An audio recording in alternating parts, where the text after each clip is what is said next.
What's up, everybody? Welcome in. 102.9 ESPN Radio, SWX Montana Television, and the ESPN MT app. I'm Colter Nuanez, coming to you through the Grizzly Disposal Studio, but coming to you from Cash One Pond. Cash One Pond is the premier pawn shop in western Montana. Fun to be here, as always. These guys got some of the best deals in town when it comes to firearms, power tools, jewelry. Right now, they got 30% off all their generators in-house as well. But also, this is a great place to get some quick cash. If you need a loan of any sort, these guys can take care of you. Collateralized loans, that's one of their specialties. If you listen to the radio stations often, any of the Missoula Broadcasting Company properties, you hear the awesome jingle that these guys put together that they use as one of their forms of marketing. And that's what they got. They got money. If you need money, they got money. So happy to be here at Cash One Pond, hanging out with the boys. Ton to get to today. The whole second hour is going to be all NFL all the time. It's championship weekend. So we go through what we thought of the divisional rounds. What's the fallout for the losers of the divisional rounds?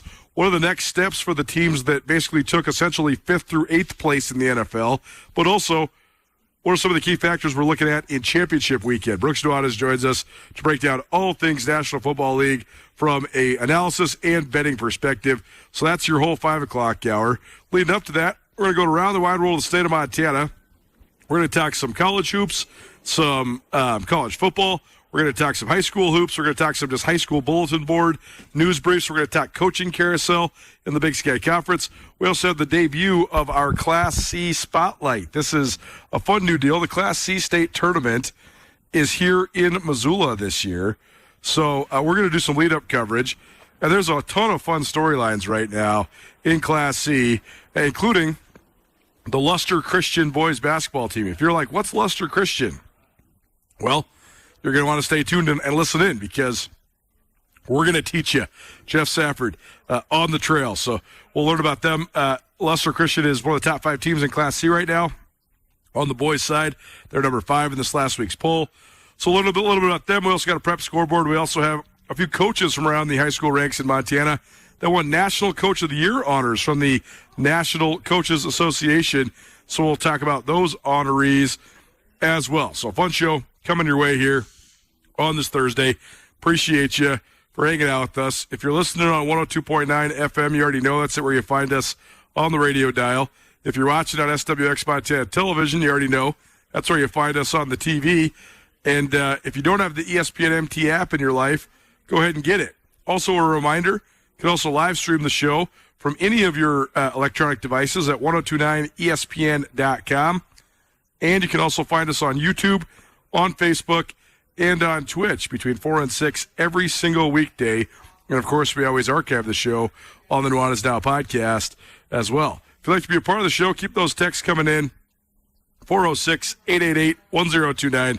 That's 888-1029. Call us, text us, all that good stuff. We'll start there today because we've had a little bit of a challenge here. You want to go to the basketball game tonight? Well, we can send you. We have tickets to the men's basketball game tonight here in Missoula, Grizz versus Weber State. We in fact, have 8 tickets at our disposal for this game. We told you to text yesterday, and we only got a few responses. So 406-888-1029. You don't have to do anything. We'll send the tickets straight to your phone. You don't have to come pick up paper tickets. You don't have to come to Missoula Broadcasting Company or ESPN Radio or any of that stuff. If you want to go tonight, I'd like to give them away in pairs, but I actually think I'd like to give them away in 4-packs. Two winners would be ideal. So if you'd like, 406-888-1029. I also put this out on social media earlier today, and it's just been lukewarm interest. And here's the deal. I get it. I get that there has been there's been an evolution of men's college basketball that has been fascinating to me. The NCAA tournament is as great of a spectacle that exists still in the sporting world. It's must-see TV. We all, are hooked to it. I mean, I know a lot of people that take the first 2 days of the tournament off so they can just watch hoops all day. I love it. That's great. I mean, it's sort of an ushering in of spring. It's an annual tradition. There's so much excitement. all that stuff. That said, I think that the importance and the magnitude of games during the regular season, at least in the eyes of fans, has diminished significantly. I mean, Weber State, Montana was a hot ticket for years and years and years. And maybe it still is. Maybe we'll have a good crowd down there tonight. Maybe it's just that our listeners are just not getting after us on this. But if you do want to go Weber State at Montana tonight, text us, 406-888-1029. We got tickets for you. But it's just interesting that, and I think there's a lot of factors. We talked about this on the show last week. I do think that the ever-changing faces is a huge factor when it comes to men's college basketball. I mean, last year, over 60% of Division I players transferred. That's a lot. I mean, that's a formidable amount, certainly. And I think it affects the fan bases. It's not just the players on the team that you root for, the team that you buy tickets for. I think it's as much the players on the other team. For years and years and years, you would know, oh, Weber State's in town. All right, let's go root against Jeremy Sanglin, Joel Bollenboy, Scott Vanforth, Davion Berry, Damian Lillard, Kyle Chesnick. I mean, on down the line, they always had great players, guards, big guys, all the above. Well, who are you going right now? If you're going to the Grizz game tonight, and again, I want you to go, so I'm not trying to do this segment here to deter you from going. But I do think there's just a reality of the unfamiliarity of it all, right? Like Weber's pretty good. Weber has the same overall record as Montana. They're both 10-9. They have the same conference record. They're both 4-2 in league play. So this is a game for significant impact on the standings, right? I mean, everybody's chasing Montana State right now. Cats are a game up on both of these two. Cats host Idaho State tonight in Bozeman, and that should be a decent game, too, because Idaho State's pretty competitive. But this is a game with ramifications. You only have one rival, at least if you listen to some people. But in terms of the Big Sky annals, who have been the traditionally best teams in the league? It's been Montana and Weber State. And probably in the reverse order if you're talking about the overall tradition dating all the way back to 1963. Certainly in the modern era, over the last 20 years, it's been Grizz number one for sure. Then probably Eastern Washington, Northern Colorado tied at number two. And then Montana State and Weber have been right there. But Weber, over the long history of the league, especially if you go into the 60s and 70s, but then back into the 90s and 2000s too, Weber's had some great teams, some great talent. They've had a little bit of a lull here since Randy Ray retired. I think that's not unexpected when you have a guy that's the head coach for 16 years at a place and does a really good job, recruits multiple NBA players and churns out some great talent. But it looks like Eric Duft has got his feet underneath him a little bit now, right? But when it comes to who are you going to watch? For the Grizz, you're going to watch Monty Williams, and that is a familiar face. This is his third year at the Grizz. He's the leading scorer, the second leading scorer in the conference behind Mikey Williams at Sac State. Mikey Williams at Sac State shooting about 26 shots a game. Not taking anything away from the guy, but he's filling it up in what you'd call volume scoring there at Sac State. But if you're going on the Grizz side, you're going to watch Buddy Williams first and foremost. Tejon Sawyer's a 6-year senior. He's a familiar face. He's back from last year. Kenyon Aguino is a young guy, a freshman that I think has a ton of upside, ton of talent. So those are guys that I think are worth the price of admission, especially when I'm giving you tickets for free, right? I mean, the price of admission is $0 if you're getting your tickets from me. So text us 406-888-1029. But who are you going to watch if you're going to watch Weber? Well, Tejon Sane is the top statistical player for Weber. He's a transfer from Western Washington. He's a 5'10" point guard. He was great at Western Washington. First team All-GNAC. He was the GNAC Freshman of the Year a couple years ago. And he's leading the way for Weber. He's averaging 14 points per game. He's also averaging about 4 assists per game as well. So he's sort of just a consummate point guard. In terms of the most recognizable players on their team, though, man, this is a great example of what I'm talking about. I do this for a living. I analyze these teams and these rosters up and down. In terms of guys that have, like, returning experience, Nigel Burris was the freshman of the year in the Big Sky at Idaho, but then he transferred to Utah State with Danny Sprinkle, and then he transferred back to Weber State. So he's a guy that's been in the Big Sky, but it's been a while since he made his way back to Weber, and certainly, I mean, he's a fine player, but he's not anywhere close to what you thought he would be as the freshman of the year. Other than that, these guys are all new. It's a new-look roster for Weber State, so I do think that impacts things, right? Just the familiarity not only with the team that you follow, that you root on, but the other side of the coin as well. I just hope that people can sort of turn the corner, because at the end of the day, the familiarity of the faces, I get why that is a draw and or a deterrent, but these guys are still tremendous athletes.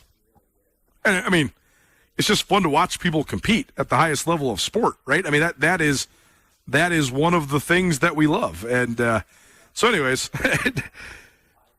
I'm going tonight. You should go too. If you want to go, 406-888-1029. Text us and we will get you tickets. That's 888-1029. Also remember that number, because we got free DraftWorks for you today as well.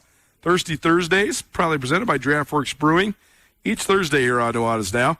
So stay tuned for that. We'll give you a chance to win some free DraftWorks here coming up. We'll come back to Big Sky basketball. Let's do a few news briefs here on Nuanez Now, live from Cash One Pond. I was happy to see this today. I really hope this young man gets a shot. Well, I mean, I shouldn't say I hope he gets a shot. He's getting a shot now. I hope he maximizes his opportunities. Michael Wortham, a former Grizz, he was invited to the East-West Shrine game earlier this week. That is basically behind the Senior Bowl. That's the number 2 All-Star game you can be invited to for NFL draft prospects.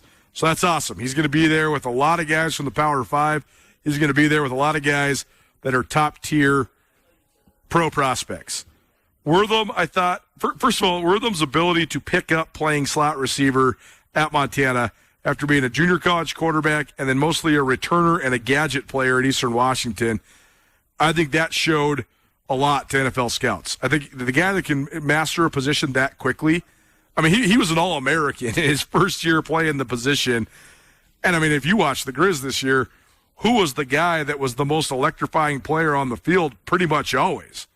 It was number 6. It's Michael Wortham. He set Montana's all-time record for all-purpose yards in a single season, and that's nothing to sniff at, because the record was previously held by Mark Mariani, who, by the way, played 7 seasons in the NFL and was an all-pro as a kick returner. So Wortham, he had an absolutely breakout year for Grizz football. He got invited then to an NFL showcase in Nashville, which is the same weekend as the national championship. So he and Liam Brown from the Grizz were down there working out. Paul Brott was also there on the Cats part, but he didn't do the workout. He just did the interviews because, of course, he had a game the next day after the showcase. But Wortham signed with an agent based in Nashville, and he stayed in Nashville to train. That indicates to me, I was not at the workout. It was not an open workout. Only the NFL executives could go. We were in Nashville at the same time. But that indicates to me that Wortham's workout went great. Like if a guy that had not really been following him, and maybe the guy from Nashville had been following him, but I'm just sort of assuming that the agent in Nashville probably got his first in-person look at Wortham at this showcase. If a scout sees you at a showcase and that's his first time seeing you in person, and then he signs you, you had a great workout. And then if that scout is doing the work now to get you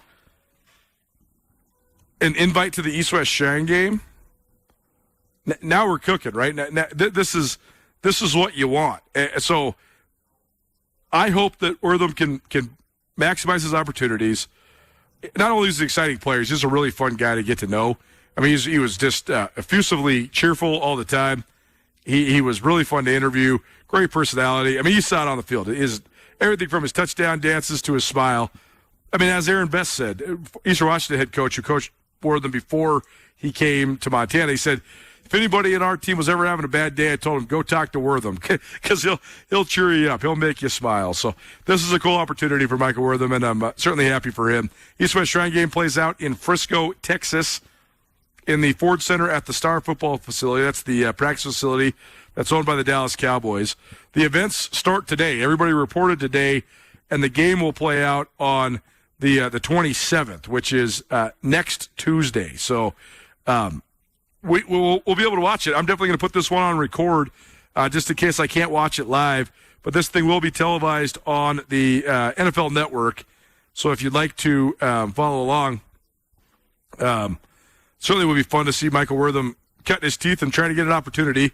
He was one of only 3 FCS players invited to the game and the only player from the Big Sky Conference. So pretty cool. The FCS Showcase, by the way, is the event that he participated in that helped him get that shot with the agent and probably get the shot at this East-West Shrine Bowl as well.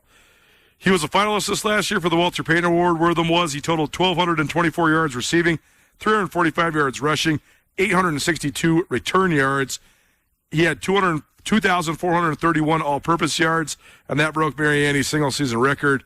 He also caught 85 passes, which is one of the top totals in Grizz history. Consensus All-American that was named to every single team that honors FCS All-Americans, including the American Football Coaches Association, Stats Perform, the Associated Press, and FCS Central. So certainly rooting on Michael Wortham as he chases his pro aspirations. Nuanez Now, 102.9 ESPN Radio. Keep those texts coming in if you want Grizz basketball tickets. Weber State in town tonight. You can take them as a 2-some, a 4-some, or I don't know if I want to give away all 8 at once. Let's say if you want 4, that's what we prefer. But if you want 2, that's also fine. 406-888-1029. That's 888-1029. Keep those texts coming in. Speaking of Weber State, Montana has a new offensive line coach. I skirted around this on a podcast a couple weeks ago, and then I made a promise that rang hollow to all of you guys. I said that I was going to track this down and confirm this, and then I did, and then I didn't report it, and I just don't know why. We've had a lot going on. We were traveling all over the place. We had, the Brawl of the Wild and football twice in a month, and then basketball. It's no excuses. The new offensive line coach for Montana, it's expected to be announced once the HR and the paperwork and all that stuff is done on the internal side. But Brent Myers is the new offensive line coach for the Grizz. No, not the Brent Myers that was a great Grizz outside linebacker and pass rush specialist for the Grizz in the early 2000s. That Brent Myers is still a firefighter here in Missoula. I know he listens to the show from time to time. So if you are listening from a proud Big Sky High School alum to another proud Big Sky High School alum. No, but this Brent Myers has been the offensive line coach at Weber State for the last 12 seasons. He has an extensive resume. This is an amazing statistic. Brent Myers has coached in over 500 college football games. Think of that. Think of the number that is. He's been a college coach, for 43 years. He coached in 140 games at Weber State alone. But here's Brent Myers' coaching resume, so to speak. He started his career at Eastern Washington in the early 1980s. That was back when Eastern Washington was still Division II. He then coached at Southern Illinois in 1984. Went back to Eastern Washington. He was there from 1985 to 1991 on Dick Zorn's staff. That's when the Eagles made the transition to Division I in 1987 is when they moved up. Then Myers was on Northern Arizona's staff in 1992 through 1997. That's where he first met Bobby Houck. I'm assuming at least, because Bobby Houck was on the Northern Arizona staff in the early 1990s as well. Then Brent Myers was the offensive line and offensive coordinator at Boise State under Pokey Allen in 98 and 99. Then Myers was the offensive line coach at Washington on Rick Neuheisel's staff for 3 seasons. Again, crossing paths with Bobby Houck. 2003, Brent Myers spent the season at Utah on Rod McBride's staff. Then he was at Arizona State from 2004 till 2006. He was at Louisville 2007 to 2009. Then the third time he's crossed back paths with Bobby Houck. This time he worked for him at UNLV 2010 through 2012. He was the tight ends coach, and then he was the offensive coordinator for a season. And then after a year off in 2013, Myers then resurfaced in the Big Sky as the offensive line coach at Weber State, where he has been until now. If you're wondering why Brent Myers was on the move after having so much stability at a specific place, well, Mickey Mental at Weber State was fired with a couple of games to go in the season this last year. The nail in the coffin for Mental was when Weber went to, I shouldn't chuckle, but it was just such a blowout. I haven't seen this very often in my career, but Weber went to Montana State, and Montana State beat him 66-14, and Mental barely made it back on the plane. He was fired the next day, and that was sort of the hammer. Well, Myers takes over as the interim head coach for the last 2 games of the season for Weber, and then he was in the mix to be the full-time head coach. He didn't get it, so then that sort of makes him a free agent. Well, now he reunites with Bobby Hauck for a 4th time. I know I've been. I know I've said that I think one thing Montana could do to really revitalize its recruiting and sort of push forward into the future is to hire a couple new younger assistants. I do think that'll probably be the case still, because you have to remember there's still a couple openings here on Bobby Hauck's staff, at least one for the running backs coach job. Unsure if Coach Hauck will shuffle some different coaches, maybe move somebody else that's on the staff currently to running backs and then hire for that position, or if he hires directly for the running backs coach job. But also Justin Green, who left for Washington State a few weeks ago, he was also the recruiting coordinator. So unsure if Coach Hauck's going to hire 1 or 2 coaches for those openings, but I do think there's still an opportunity to hire some young blood, certainly, because with Justin Green leaving, I mean, Justin's getting to be, middle-aged. I mean, I'll say, because I'm middle-aged. I mean, Justin's several years older than I am, and but he was one of the younger coaches on the staff, right? Like they have Mike Linehan, who's a younger coach. But other than that, and Roger Cooper is probably in his early 40s. But I just think that they need, a coach or two that's in their late 20s or early 30s. But there's still some opportunities for them to hire them. Brent Myers is the opposite of that. Brent Myers is a guy that's been around the game for 40-plus years, but I do think he's a great offensive line coach. I mean, the proof's in the pudding, right? Myers, most recently, he turned Gavin Ortega into a multiple-time All-Big Sky guy. Ortega was first-team All-League each of the last 2 years. Noah Atagi before that was an All-League guy, as was Jordan Latui. Sua Opeta, he still plays for the Philadelphia Eagles. I mean, he's been in the NFL for years. He was an All-American. Ty Whitworth was an All-American. Joe Hawkins was an All-American. The tail of the tape reads that Myers coached 8 guys that reached All-American status, and he coached first-team All-Conference guys 8 of the last 9 years. So that's a pretty good track record, and I think this is a good hire. Nuanez Now, 102.9 ESPN Radio. That's your news of the day. Brent Myers, the new offensive line coach for the Grizz. He previously coached at Weber State, among other schools in the Big Sky, but he's been at Weber State since 2014. Other coaching carousel moves. We touched on this before, but reaffirming it just because it fits into this part of the segment. Trent Green, who was the cornerbacks coach at Northern Arizona, at Montana State, he's now the defensive coordinator at Northern Arizona. He was just one and done there at Montana State, but he did a great job. They had a super young secondary with a whole bunch of freshmen and sophomores. Those guys were awesome, but that's going to be a whole rebuild on the back end of the Bobcat defense. James McMillan decided to transfer to UCLA. Carson Williams ends up at Indiana. Seth Johnson ends up at Iowa State. So 3 of their most talented corners already on the way out the door. Now they got to replace their cornerbacks coach too. Brian Wright had been at Montana State years and years ago. He's now the head coach at NAU. So Trent Green joins his staff. I think that's a good opportunity. I think Trent Green will do a good job as the DC there at Northern Arizona. One other move to report, Sam Mix. He's the running backs coach at Montana State for several years. He was the receivers coach this last year. He's also on the move. He's headed to Jacksonville State. He'll coach tight ends there in Jacksonville, Alabama. He reunites with Taylor Housewright, who was the talented but much maligned offensive coordinator for MSU, who then was dismissed after much controversy, charged with a DUI. That whole case got turned upside down. He ended up actually being mostly acquitted, but the bridge had already been burned, and he was already on the way out the door. Got a job at Akron, but then that fell through because the president found out about his indiscretions. But he resurfaced at Jacksonville State. He's the offensive coordinator there now. Sam Mix will go join that staff and reunite with Taylor Housewright. So a couple more openings on Brett Vigen's staff as the national champions. going to have to figure out a way to reload again. Speaking of MSU, one last thing. I just saw this on Twitter. Eli Kasperg, the quarterback at Missoula Big Sky, who had a breakout year this last year, leading the Eagles to the semifinals of the Class AA playoffs in his first year as a starter.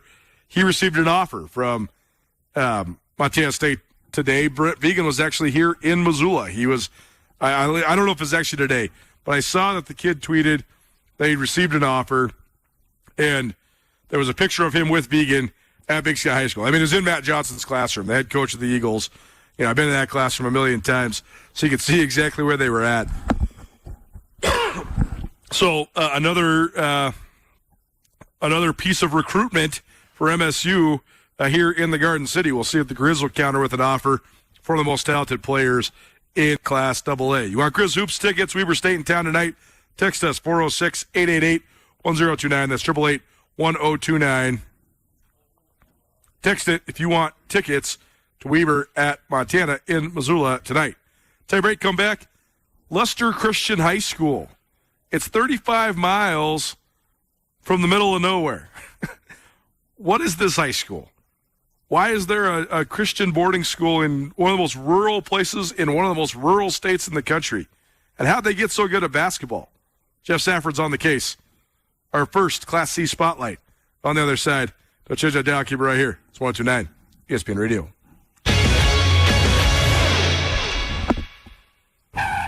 Uh-oh. Fender bender? Did you hit a deer? Or something worse? Action Auto Body Missoula brings your car back to life. Their expert technicians use state-of-the-art equipment to get you back on the road fast. Insurance claims? No problem. Quality repairs? Guaranteed. When accidents happen, take action. Call Action Auto Body Missoula today. 406-728-9220. That's 406-728-9220. Or visit actionautobodymt.com. Action Auto Body Missoula, where Missoula's cars come back to life.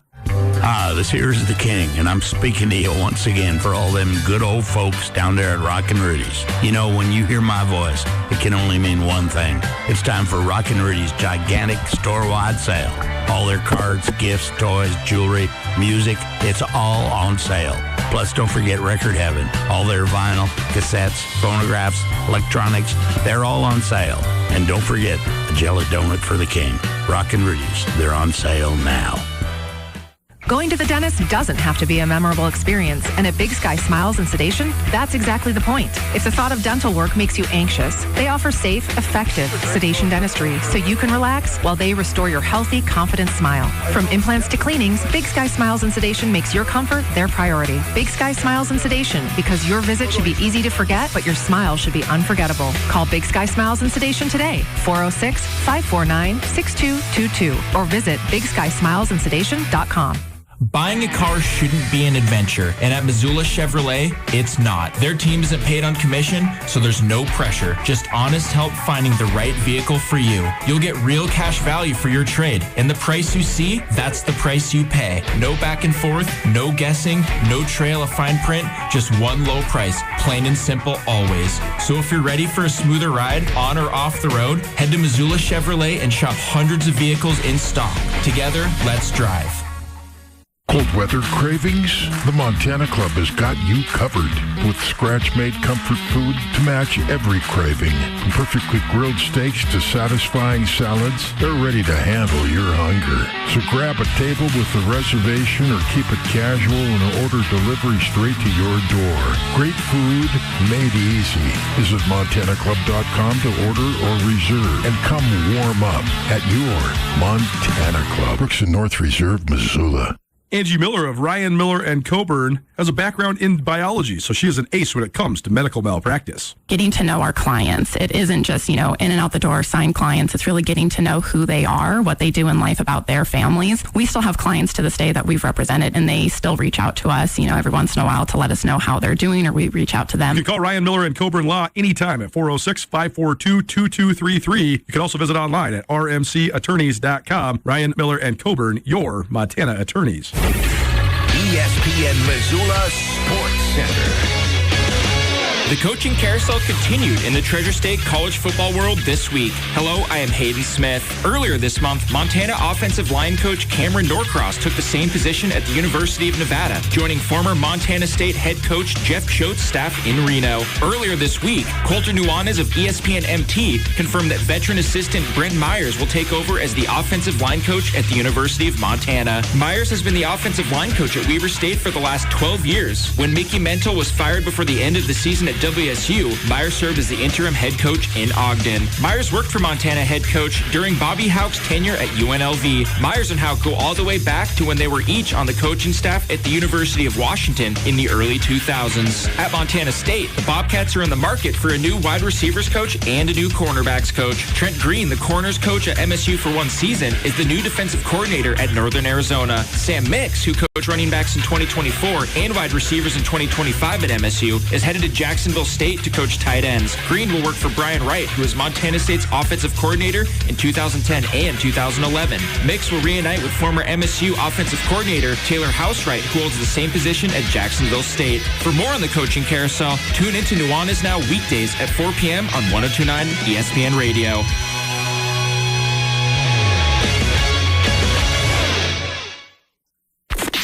This is Nuanez Now on 102.9 ESPN Radio Missoula. It don't matter to me wherever we are, where I want to be. And honey, for once in our lives, let's take our chances and roll the dice.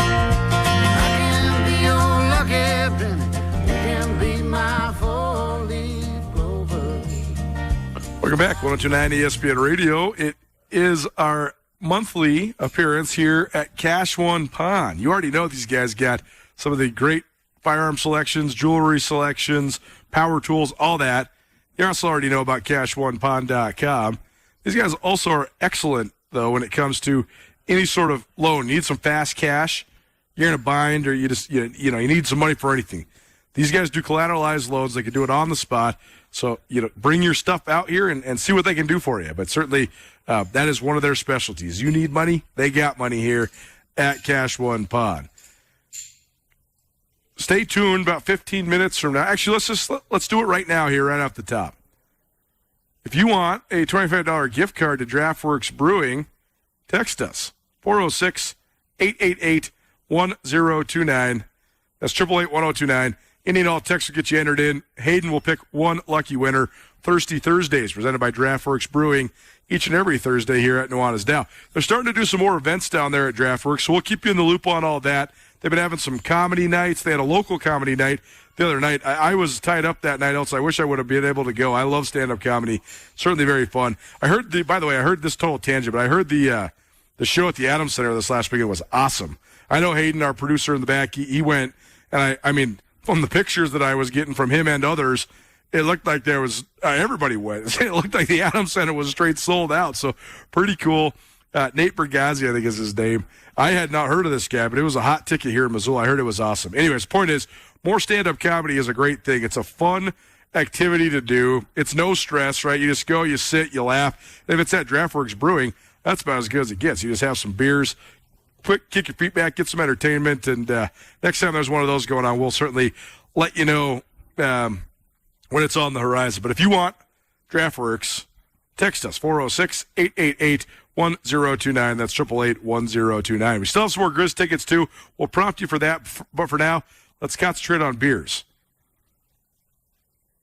Also, we are starting to concentrate on high school basketball across the spectrum. We're going to launch our Treasure State Hoops Hits next week, where we're covering all the variety of the best storylines in the state of Montana. But this week, we launch our Class C Spotlight. The Class C tournament for both boys and girls is here in Missoula. It is mid-March. Let me get the dates here for you so I don't lead you astray here. It is March 11th through March 14th at Dahlberg Arena. So very much looking forward to that. There's some great teams in Class C, including one that's relatively new to the scene. Jeff Safford found out more earlier this week. Well, this will be a fun one for me. I cut my teeth covering high school basketball in the Treasure State of Montana at the District 9C tournament up in Havre, Montana, up there on the High Line inside the Blue Pony Corral. We're going to stick around the Class C ranks, thinking about it from a Missoula perspective here at ESPN MT with the Class C state tournament coming to Missoula this March. We'll be visiting with players, coaches, folks from around the Class C ranks, and we'll start our coverage with a real unique story coming out of Northeast Montana, about 35 miles from Wolf Point and about 50 miles from Glasgow, north and east from both locations, well out there in Northeast Montana. A program that has been very successful in the Class C boys ranks the last couple of seasons, and that has continued here in 2026. Thinking about the Luster Christian Lions, they're sitting at 9-1 currently, and their head coach, Randy Rettig, is with us right here on ESPN Radio. Randy, thanks for visiting with us today. Yeah, thanks for having me. I'm excited. Now, you've been able to get off to a pretty good start to this point this season, having won 9 of your first 10 games. You lost your last game out against Scobie, but how do you feel about how this team has progressed so far at this point in the season? I like where we're at.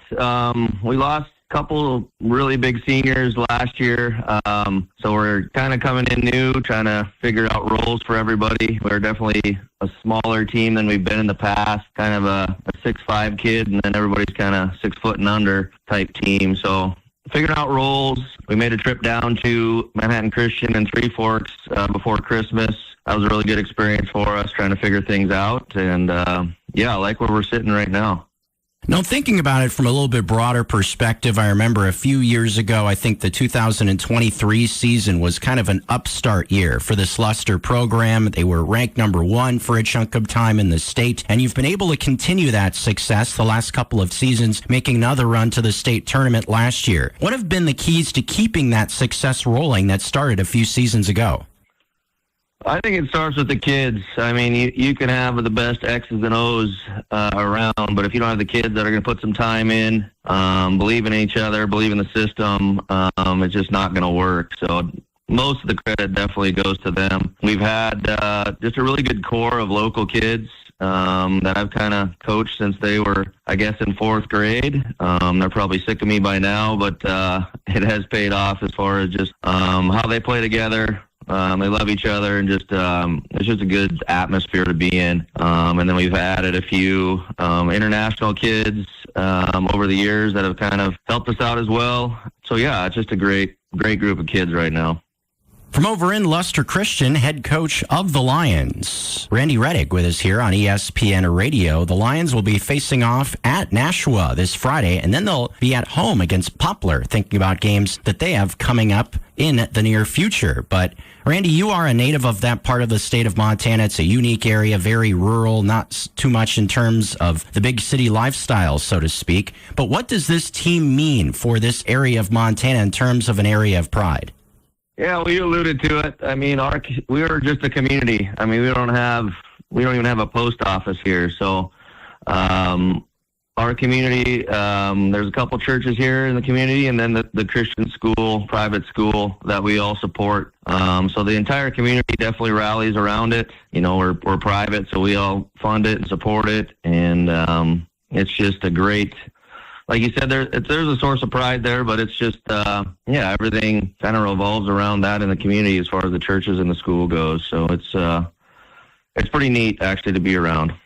Luster Christian, as you've kind of touched on, being a Christian school, also a boarding school, you also mentioned how there are athletes coming from even international areas to come to school here and play basketball well out there in Northeast Montana. That surely isn't something that you would think would be remotely possible in a lot of different ways. How do these athletes find their way to Northeast Montana, and what does everyday life look like for these kids from so far away? Yeah, so it's obviously we're on the internet, so that helps.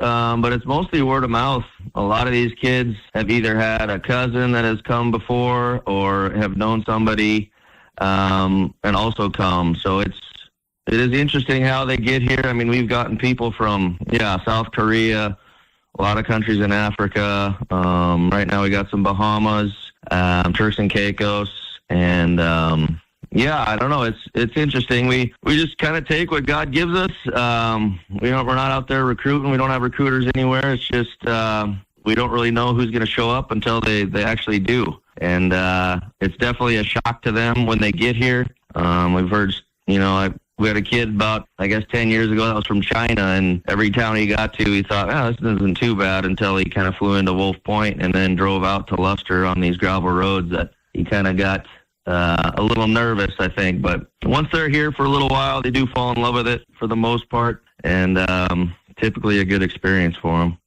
Now, obviously, it's not just the contingent of international players that are part of Luster Christian, folks from around the region attending that school as well. How do the athletes that have grown up in this part of Montana gel with the athletes that have come from just about anywhere you could imagine?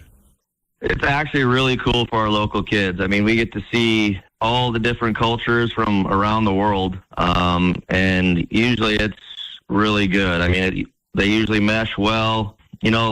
A lot of times the language is a barrier at first. They don't always come speaking really good English. So there is a learning curve for them as well. That especially shows up on the basketball floor when you're talking language with basketball, when you're talking the key, the lane, the paint, the elbow, the block, everything just is all foreign to them. So it's definitely a learning curve for them, but the kids definitely embrace them. And we just all grow to be a family. It's actually really cool for our local kids.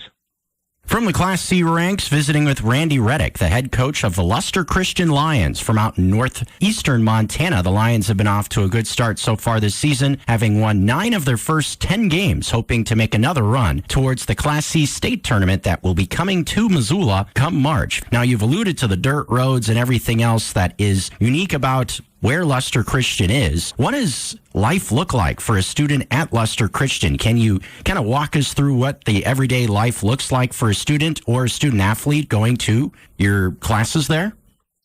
Yeah, well, I don't know if it's much different than a typical school, I guess. We do have a dorm on campus, so if I think we only have 5 in there right now. But yeah, they are on campus, so they have access to the school and the gym pretty much all hours when it's not being used by somebody else. But yeah, classes, 8 to 3:30, and we got practice usually after school and morning workouts a lot of the week. So it's, pretty standard. We don't have a gas station they can walk to and get snacks, so that's a little different. But other than that, it's a pretty typical, I would say, high school experience. Do you think that this team comes together in a little bit different way, thinking about there just being less distractions and whatnot around the team, thinking about there just not being a Denny's down the street or, like you mentioned, a gas station, that sort of stuff going around?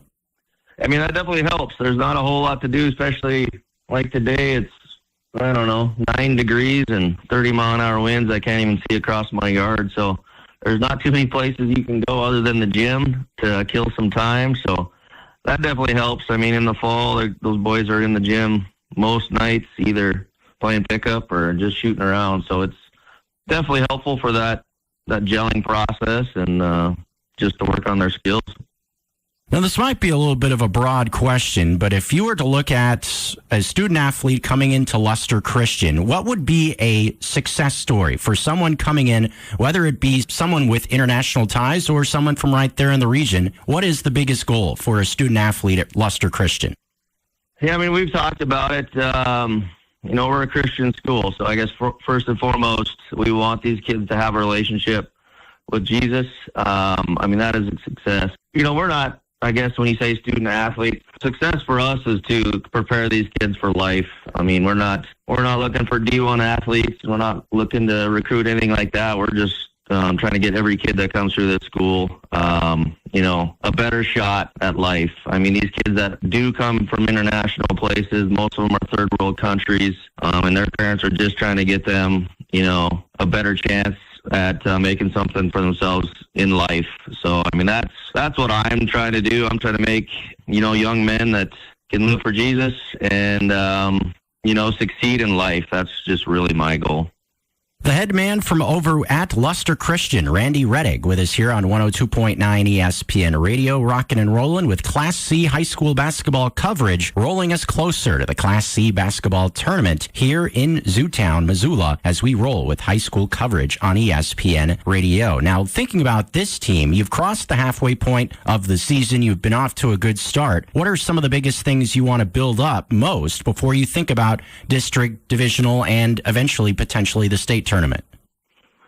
Yeah, like you said, we're just over halfway. We played everybody once now. Well, I guess we haven't played Nashville yet. But we're in a tough district. I would argue that we're probably in the toughest district in the state, between us, Scobie, and Circle. I would argue that we're probably, all three of us might be top 5, but we're just going to beat each other up throughout the year, so we might not see that in the polls. But 3 really good teams that we're going to meet at district divisional, and one deserving team, in my opinion, is going to have to stay home from the state tournament. So, we're definitely focused on those 2 teams.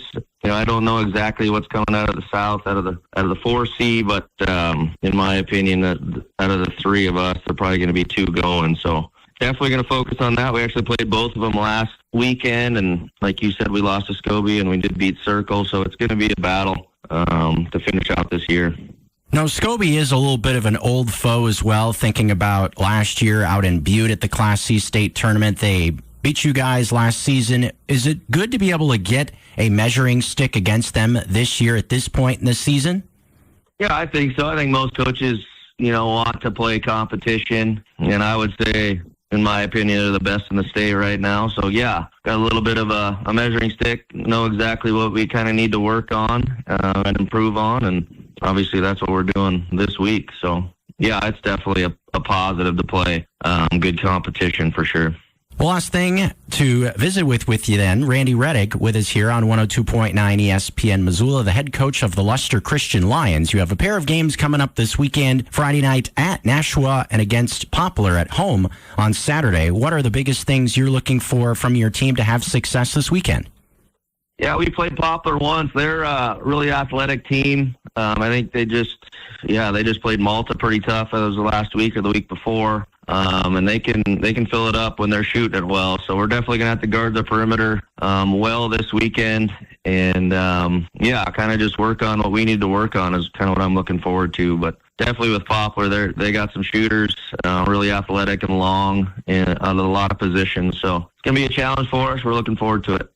Well, some unique stories surely coming from the campus of Luster Christian with the Lions. The head coach, Randy Rettig, with us here on 102.9 ESPN Radio as Luster looks to make potentially another run towards the Class C state tournament. Catch them in action this weekend at Nashua Friday and at home against Poplar on Saturday. Thanks for joining us here today, Randy, and good luck the rest of the way. Hopefully we'll be talking to you once again or at some point again this season here on ESPN Missoula. Thank you. I appreciate it. Appreciate Jeff Safford for putting that together. More Class C spotlights coming your way weekly here on ESPN Radio. We're coming to you live from Cache One Pond. Cache One Pond has an extensive inventory of a variety of different types of goods, particularly the firearms are what they specialize in. They also have 30% off all their generators right now as well. Shop online anytime, CacheOnePond.com. What went down at high school hoops on Tuesday? And who are the high school coaches from around the state of Montana receiving national recognition? More preps on the way. Don't change it down. Keep it right here. 102.9 ESPN Radio. Red's Bar is a beloved institution in downtown Missoula. Whether you want to watch a game, enjoy a cold beer, spend time with friendly faces, or simply wind down, the welcoming atmosphere and wonderful staff at Red's will make you feel right at home. Red's features 14 HD TVs and 2 full-service bars. Stop by and grab a beer with friends while you watch your favorite team play and check out the extensive collection of awesome sports memorabilia. Red's Bar in downtown Missoula, the friendliest sports bar in town. Did you know that if you have dense breasts, or any breasts for that matter, a screening mammogram or ultrasound can miss up to half of breast cancers? At Montana Imaging Center in Missoula, we now offer screening breast MRI. The best way to find cancer early. Tell your doctor you'd like to have a referral sent to Montana Imaging Center, where you'll save up to 90% on breast MRIs. Fridays at Montana Imaging Center, join us for Breast Fridays Ever. It's a relaxing, non-hospital screening experience with chocolates, champagne, and sometimes an emotional support puppy running around. Visit MontanaImaging.com for more info.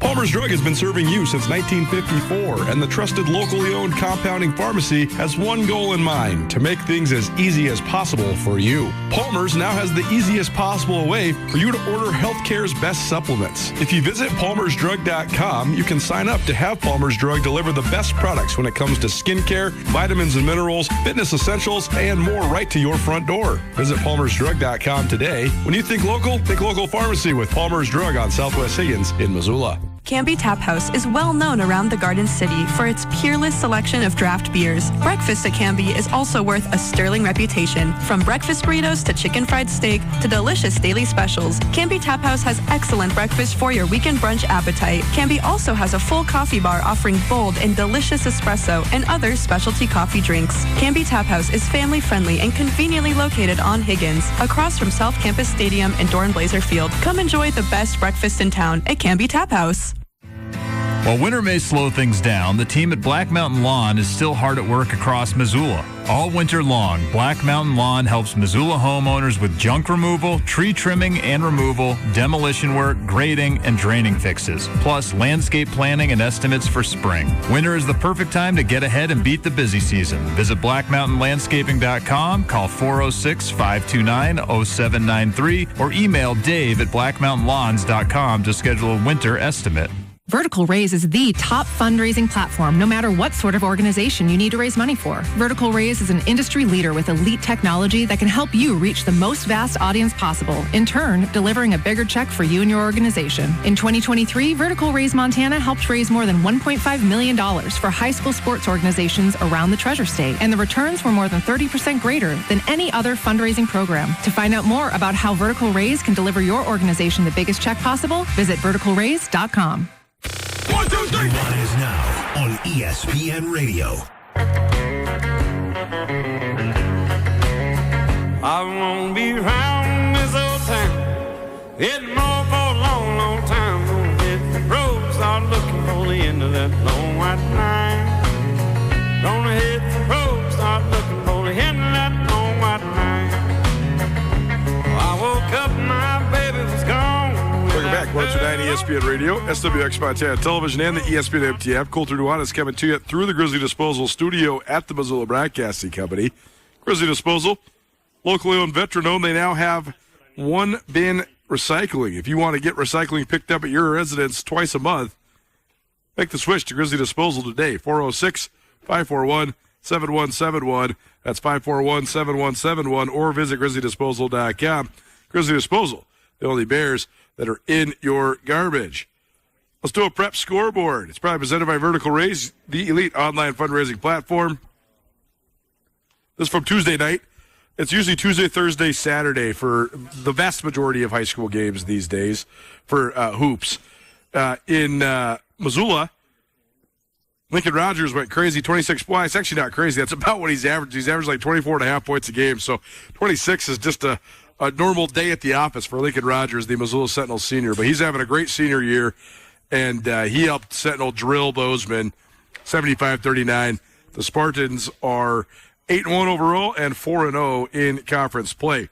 In Class A Tuesday, Frenchtown destroyed Corvallis 61-15. Hank Smith, who's one of the best players in the state, he had 18 points. Henry Griffin had 13 points. Brooks Day had 10, and the Bronx moved to 7-3 with the win. Libby won in a thriller against Eureka, 54-53. Laurel, no trouble with Hardin, 66-49. Class B, probably most pertinent scores. Big Timber beat Melstone in a nail-biter by 1 point, 44-43. Melstone, of course, is a Class C school, so that's a C versus B result. And Class C, St. Regis gets past St. Ignatius, 44-40. St. Regis is number 6 in Class C in the poll this last week. Double A on the girls' side. Bozeman, no trouble with Sentinel, 53-36. Charlie Scott leads the way with 11 points for the Hawks. In Class A, Peyton Gunlock, 30 points to lead Big Fork to a 52-33 win over Ronan. Frenchtown also kept rolling. They're 8-2 now. Mason Quinn, 23 points, 7 rebounds, and 3 steals to lead Frenchtown to a 63-20 win over Corvallis. Mason Quinn, of course, is the Boise State-bound senior for the Bronx. Miles City beat Sydney 60-53. Polson gets past Columbia Falls 58-56. Class B, Thompson Falls destroys Knoxon 66-11. Class C, Millstone stays undefeated, but they got a test from Big Timber, but they win 43-40. Let's see, is there any other of these worth noting? That's about it. We'll keep on giving you updates, though, when it comes to these sorts of stories. Another prep story, though, for you. 4 coaches from Montana been honored as National Coach of the Year by the National Federation of State High School Coaches Association. 24 coaches were honored nationwide. The 4 for Montana, Jim Stanton, who's the head football coach of Billings Central, Jay Anderson, who's the head boys soccer coach for Missoula Hellgate, Tim Kazrazak, who's the boys wrestling coach at Huntley Project, and Cindy, who's the girls cross country coach at Hardin. Stanton, of course, is a legend. I think you can say that safely now as the head coach of Billings Central. He is 213-47 in his time. He's led Central to the state championship game 13 times. They've won 4 state titles, including this past season, with one of the most dominant runs the state has seen. I mean, I guess I don't even have to say he's a Hall of Famer because he was elected to the Hall of Fame way back in 2012. So he's just going to keep on building on that Hall of Fame resume. Jay Anderson of Missoula Hellgate's also been ridiculously dominant over the past 15 years. Since 2011, Anderson's teams have won 8 state championships. They finished second 3 times and third twice. So you add it all up, 13 out of 15 years, Hellgate's finished in the top 3. In the past 15 years, his teams have lost only 23 games. Amazing, the record of success he's been able to put together. Tim Kazrazak at Huntley Project. This is his 17th year at the helm. His team finished second in 2020 and 2021, only then to turn around and win 4 straight Class B state championships. So that's very impressive as well. And Sydney Farmer, she's done a great job at Hardin Cross Country. They won 4 straight state championships between 2016 and 2019, and then they did it again between 2022 and 2025. The Hardin girls are certainly one of the great high school sports teams on the cross-country track, but also just period here in the state of Montana. Prep Extra, proudly presented by Farmer State Bank. Farmer State Bank, enriching the lives of Montanans since 1907. Hour 1 of the books, hour 2 coming at you. All NFL, all the time. That's next. Don't change that down. Keep it right here. 102.9 ESPN Radio. Make your plans for Friday night. Grizz Hockey is back at the Glacier Ice Rink. The Montana Grizzlies take on Providence in a Treasure State rivalry showdown. Face-off is 7:30, and it's also Chuck-a-Puck night. Fans can throw their pucks on the ice for a chance to win prizes from Grizz Hockey and their sponsors. Fast action, big hits, and non-stop excitement. Tickets are available now at GrizzHockey.com. Don't miss Grizz Hockey this Friday at the Glacier Ice Rink.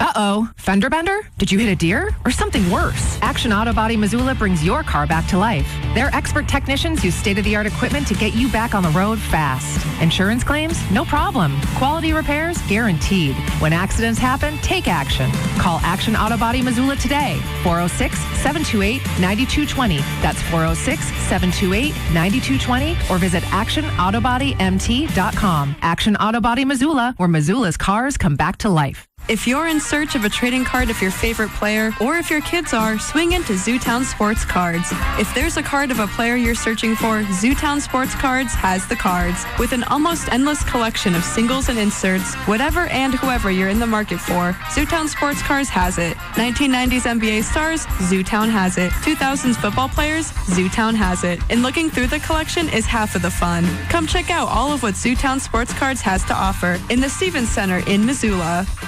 Hey, it's Colter Nuanez from your favorite daily sports talk show, Nuanez Now, and I want to buy you a meal on your birthday at Paradise Falls. If it's your birthday, head on over to Paradise Falls at 3621 Brook Street, and I will buy you a birthday entree. All you have to do is go into the family-friendly Missoula favorite, present your ID, and the entree is on me. Birthday meals courtesy of Nuanez Now at Paradise Falls, a family-friendly restaurant serving breakfast, lunch, and dinner. If it's your birthday, head over to Paradise Falls, Missoula's coolest hotspot. Buying a car shouldn't be an adventure, and at Missoula Chevrolet, it's not. Their team isn't paid on commission, so there's no pressure. Just honest help finding the right vehicle for you. You'll get real cash value for your trade, and the price you see, that's the price you pay. No back and forth, no guessing, no trail of fine print, just one low price, plain and simple always. So if you're ready for a smoother ride, on or off the road, head to Missoula Chevrolet and shop hundreds of vehicles in stock. Together, let's drive. All Nations Health Center is committed to keeping you vibrant and full of energy by supporting your physical, mental, and spiritual health. All Nations Health Center in Missoula offers a variety of services to the Indigenous and non-Indigenous people of Western Montana. All Nations offers primary care doctors, behavioral health services, mental health counseling, and even dental. All Nations currently serves more than 2,000 registered clients who are proud Indigenous people. For more information about how All Nations Health Center can help you, visit allnations.health. ESPN Radio for Western Montana, KKVU HD3 Stevensville, and 102.9 FM on K275BS Missoula. ESPN Missoula Sports Center. The coaching carousel continued in the Treasure State college football world this week. Hello, I am Hayden Smith. Earlier this month, Montana offensive line coach Cameron Norcross took the same position at the University of Nevada, joining former Montana State head coach Jeff Choate's staff in Reno. Earlier this week, Colter Nuanez of ESPN MT confirmed that veteran assistant Brent Myers will take over as the offensive line coach at the University of Montana. Myers has been the offensive line coach at Weber State for the last 12 years. When Mickey Mental was fired before the end of the season at WSU, Myers served as the interim head coach in Ogden. Myers worked for Montana head coach during Bobby Houck's tenure at UNLV. Myers and Houck go all the way back to when they were each on the coaching staff at the University of Washington in the early 2000s. At Montana State, the Bobcats are in the market for a new wide receivers coach and a new cornerbacks coach. Trent Green, the corners coach at MSU for one season, is the new defensive coordinator at Northern Arizona. Sam Mix, who coached running backs in 2024 and wide receivers in 2025 at MSU, is headed to Jacksonville State to coach tight ends. Green will work for Brian Wright, who is Montana State's offensive coordinator in 2010 and 2011. Mix will reunite with former MSU offensive coordinator Taylor Housewright, who holds the same position at Jacksonville State. For more on the coaching carousel, tune into Nuanez Now weekdays at 4 p.m. on 102.9 ESPN Radio.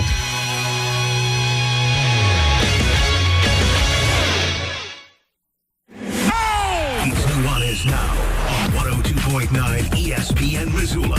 Watch the show statewide on SWX Montana Television.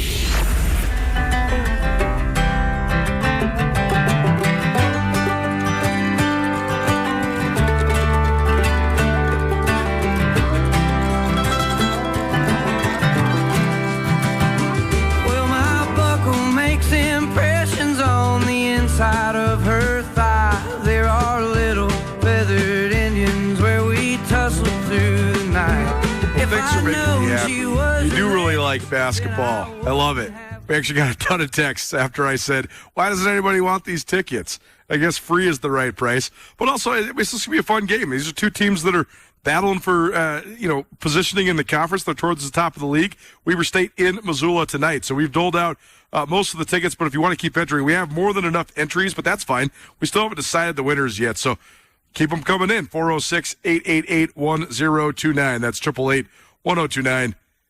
And you can always inquire about whatever you'd like here on Nuanez Now by using that number. But if you want free Grizz basketball tickets, 406-888-1029. Text us, and we'll dole all of these tickets out here during the second hour. If you missed anything in the first hour, we are live from Cash One Pond, the premier pawn shop in Western Montana. And we had plenty to talk about. We talked about Grizz Hoops and Weber State. We also talked about Michael Wortham getting an invite to the East-West Shrine game. Talked about the new offensive line coach for the Grizz. It's Brent Myers. He comes to Montana after 12 seasons at Weber State. We also talked about the Cats losing a couple assistants. Trent Green, the corners coach, is going to NAU to be the DC, and Sam Mix, the receivers coach, is going to Jacksonville State. We also talked some high school hoops. Jeff Safford, a good interview about Luster Christian, our first Class C spotlight of the year. We also had a high school scoreboard, and we talked about some national coaches of the year from the high school ranks here in Montana. All that on the podcast, which is available on all your various podcast hosting platforms. We're coming to you through the Grizzly Disposal studio. Grizzly Disposal has been doing our garbage pickup now since I moved into my new house in June. Always impressed with their service. They're always on time. They're always the same price. No surprise bills. Grizzly Disposal also gives back to our community. They give back to Chicks and Chaps with their pink carts to support breast cancer awareness. They also have their Grizzly Scholarship Association carts to give to the GSA. If you want to make the switch today, visit GrizzlyDisposal.com or call 406-541-7171. Grizzly Disposal, the only Bears that should be in your garbage. All of a sudden, in the NFL, we're down to 4. Oval Ball time, live from Cash One Pod. Brooks Nuanez sitting in studio with us, Grizzly Disposal Studio, here at the Missoula Broadcasting Company, talking all things NFL. Just one Sunday left with multiple games, and then we're into the Super Bowl, so bittersweet for sure. But it's been an awesome playoffs. What's up, man? Thanks for being here. How you doing? Yeah, I'm doing great, man. I said last week that I like the changing of the seasons, but now you just said that, and I'm terribly sad. National Championship game on Monday was awesome, and last week in the NFL was also awesome. So let's go through that first. When it comes to last week, we had 4 games, 2 on Saturday and 2 on Sunday. The Bills and Broncos game came all the way down the wire, went to overtime. The Seahawks drubbed the 49ers 41-6. Of course, Denver won in overtime 33-30. Seahawks drubbed the 49ers 41-6. C.J. Stroud had a heck of an afternoon in New England, and that was not a great performance. And New England took full advantage of it. Only 10 first downs total for the Patriots, yet they still win going away 28-16, and the Rams beat the Bears 20-17. So for our purposes, the only thing we missed last week was Houston. We had Houston. We were bullish on Houston against New England. Other than that, if we would have got that one right, we would have been perfect picking games in the playoffs so far. So a narrow miss, but still pretty good. And a couple of those games, particularly the first one and the last one, were excellent. They were amazing games. I mean, we thought that Buffalo-Denver was going to give us something to really remember, and it was beyond that. I thought it was one of the better games I've watched in a couple of years. Yes. Buffalo came out a little bit flat, but they were able to battle back in classic Josh Allen. Josh Allen, his ability, Coulter, to take control of a game in the second half and be not only the best player on the field, but an unstoppable force is really unique for this generation. And we've seen some guys be able to do it with their arm, have some good playmakers around them. But what Josh Allen can do from just a personal standpoint is just a next level. So really enjoyed watching that game. And while I, in my heart, kind of wanted Josh Allen to win, just because I do like to see greatness, I do like to see a guy kind of overcome, get off the schneid a little bit. Denver was the better football team in that game, and that bared out at the end. But otherwise, Coulter, Houston and New England was also an interesting game, because I thought at the same time, Houston went ahead and lost that game while the Patriots went ahead and took it. Yeah. And still in the third quarter, it was a one-score game, which was fascinating to watch a team in the Houston Texans, who I think is going to be around for a while. If C.J. Stroud can settle in and figure it out, the defense, the culture that they have there is tremendous, and I don't think that team's going anywhere anytime soon. When it comes to the Bills, we're going to talk about the winners for the formative part about this conversation, but I want to talk about the losers for a minute. Sure.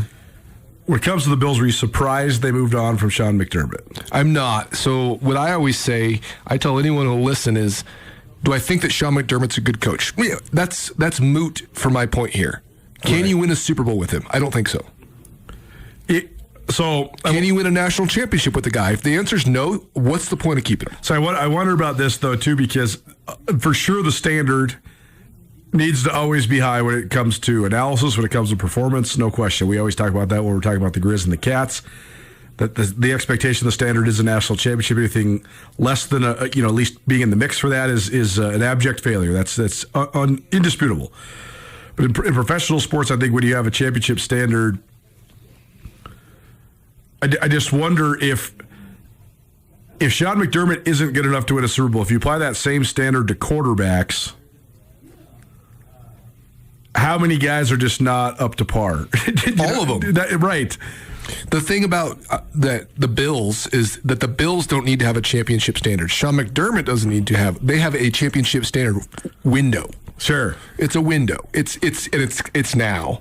It's not in 3 or 4 years when Josh Allen's been in the league for 11 years. By that point, it's not then. It's happening right now. So can you win it next year with Sean McDermott? I don't think so. That's why you move on. Well, and when I look at a team like the Steelers, I think the Steelers are both a coach and a quarterback away from actually being championship pedigree. I would lean more toward quarterback first and then coach, but I can see why they'd want to make a move. The Ravens make a move because John Harbaugh has won 193 games if you count the playoffs, but it's very clear that he was not aligning with the person that's going to be the key to you winning a championship if you're Baltimore. And same deal. The window is now for Lamar Jackson. He's 27 years old. You have to win now if you want to win ever with him as your guy. So you have your quarterback. You need to decide, or you need to figure out if the coach is the thing that's holding you back. But then you have other franchises where, like Vegas, for example, probably Tennessee, certainly Cleveland, probably Miami. Coach is only one of your problems, right? Yeah, no doubt. Like you have organizational issues. So I totally get the window part of it. And I also just wonder about the fit and all that. But when I look, to circle back to the Bills, I think, certainly probably could use a breath of fresh air in the coaching ranks when it comes to Josh Allen. And you have to imagine he was consulted in this decision. Yes. And you have to imagine they're going to make a hire that's heavily weighted towards Josh Allen's agreeability with the person that they're hiring, which is why Brian Daboll, who's already been fired resoundingly in New York, is in the mix for this Bills job. But I also think the Bills they don't have a quarterback problem. They might have had a coach problem. I think they have a roster problem. In which ways? I just don't think they're good enough. On offense or defense? I think that I just don't think they have enough good players. I mean, their defense personnel-wise, you'd like to say is good, but something must have happened because they were not good performance-wise this year. They gave up points in bunches. I think part of it is that they have a secondary that was one of the best in the league, and those guys are just older now. I think that's the whole point here, is that Sean McDermott gets fired because that window for the team passed him by. Sure. It's not just Josh Allen. Right, now you have to rebuild some of that. He had a chance with the defense and the quarterback and couldn't do it. And now they don't have that anymore. So is he going to get better at this? I don't think so. Right. And, you look at, their defensive front, for example. I think that Ed Oliver's good enough. I think Aaron Espinosa is good enough. Matt Milano's a brand name guy. Is he good enough at linebacker? I'm not sure. Some of the guy like White on the outside. I mean, is he good enough? No, so that's the thing, is I think their front seven is good enough, but it's Tre'Davious White, an older Jordan Poyer, at this point even an older Teron Johnson. Teron Johnson was the best nickel in the league 4 years ago. Totally, and that's the thing, is the secondary when Tre'Davious White and Teron Johnson and Jordan Poyer were all younger was good, and now it's just not quite as good. Yeah, and that's something that you can address. You can go get a safety that's a little bit younger. You can get a nickel in this league. And I also think that coaching is the thing that helps you manage guys that are either malcontents and or controversial figures. Stephon Diggs is doing great in New England. That's the type of receiver Josh Allen needs in terms of talent, but they didn't like him in terms of personality. But I think that's a McDermott issue. It's a McDermott issue. Not a Josh Allen or Buffalo Bills issue. Or 100%. Again, Stephon Diggs has thrived in places where he has coaches that know how to handle him. It's the Randy Moss proxy, right? Randy Moss was excellent in Minnesota until it fell apart, but then he was terrible with the Raiders, but then he was excellent again in New England because he had a coach that could reel him in. And so I get where the Bills are going with this. When it comes to the 49ers, I don't really know if you have any wholesale changes to make. I think that window, though, is an interesting one to analyze because they also had it all lined up where they have all their best players other than Purdy. Purdy's the one that's a little bit younger, still sort of entering his prime. But Christian McCaffrey and Nick Bosa and Fred Warner and George Kittle and Trent Williams and all these guys are either in the middle of, at the end of, or outside of their primes. Did San Francisco miss their window this year? They got Christian McCaffrey stay healthy the whole year. That's been a rare occurrence. And I don't think you can say they missed their window because I think this team went farther than they probably should have. Sure, they won 13 games if you count the playoffs. With the defense and the injuries, and as you mentioned, all the brand name guys going down, keep McCaffrey healthy, him going 1,000 yards receiving, 1,000 yards rushing is really impressive at this point of his career. I think he's got a little bit of tread left on the tires, but you got to worry about guys who have catastrophic injuries like Nick Bosa and George Kittle because they're not getting any younger. Tearing your Achilles is never a good thing, but tearing your Achilles when you're nearing 30 or over is tough. And then same with Bosa. I think that Nick Bosa at times has been one of the best edge rushers in the league, but that window's probably closed a little bit. He's probably more of like a 8 to 10 sack guy. He's not a 15 sack guy anymore. Right. But you got Kyle Shanahan, as you know, I think is I wouldn't call it overrated because he's obviously the proof's in the pudding here, but he can manufacture it up to a certain point. I think he can manufacture 10-win teams across the board all day, any roster he has. If he has Brock Purdy and nobody else, I think they can win 10 games just because of him. Can they win the Super Bowl? He's been there. That's a really good start. I think you got to at least get to one or a couple of them, which he's been able to do. Yeah, it's interesting because their over-under win total this year was 10.5. I know a lot of sharps that took the under because they thought that there's just no way they'd be able to. I took the under, and it should have been under, and it was not under. It was not under. They won 12 games during the regular season, and I think that's a real testament to Shanahan. All football all the time, probably presented by Sportsbet Montana. Sportsbet Montana has kiosks all across the state. If you'd like to ride with us on our special bets, just go to the special bets section or just on your phone on the app, type in NUANEZ. It'll get you there. We've had several over the last couple weeks. We had a big one 2 weeks ago, so follow along. Ride with us here and listen in every Thursday as we break down all things NFL. Houston is set defensively. They have, in my mind, the most complete and ferocious defense in the NFL.